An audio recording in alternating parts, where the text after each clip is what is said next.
ito ay rated SPG. Striktong patnubay at gabay ng magulang ang kailangan. Magaganap na ang unang banggaan sa pagitan ng mga Caballero at Montenegro. Si Marcelo at Madonna ang makakaharap ni Ramon at David. Agawan ito sa kliyenteng si Mr. Villegas. Sa pagkakataong ito ay talo sila Ramon dahil kaunti lang ang kasama nilang mga tauhan. Mabibihag pa nila Marcelo si David. Gusto ni Marcelo na siya mismo ang pumatay sa anak ni Ramon para makaganti siya sa mga Montenegro. Ngunit hindi nila maaaring galawin si David dahil nasa mansyon ng mga Montenegro si Catherine. Kapag may masamang mangyari kay David ay siguradong patay si Catherine kay Ramon.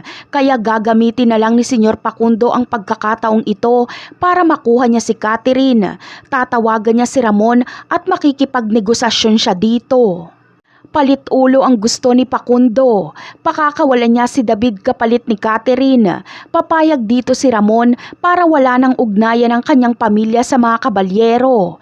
Gera na kung gera. Sa laban ng dalawang pamilyang ito ay mararanasan ni Ramon ang pagkatalo. Mapagtatanto niyang may mas hari pa sa kanya.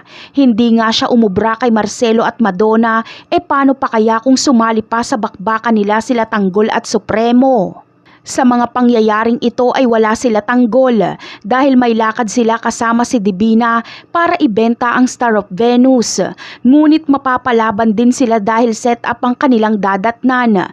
Matinding laban ang kanilang sasagupain dahil bukod sa kalabang sindikato ay darating pa ang mga kapulisan. Pero kahit ganon ay makakatakas sila tanggol at nasa kanila pa rin ang Star of Venus. Kaya abangan na lang natin yan. Bye!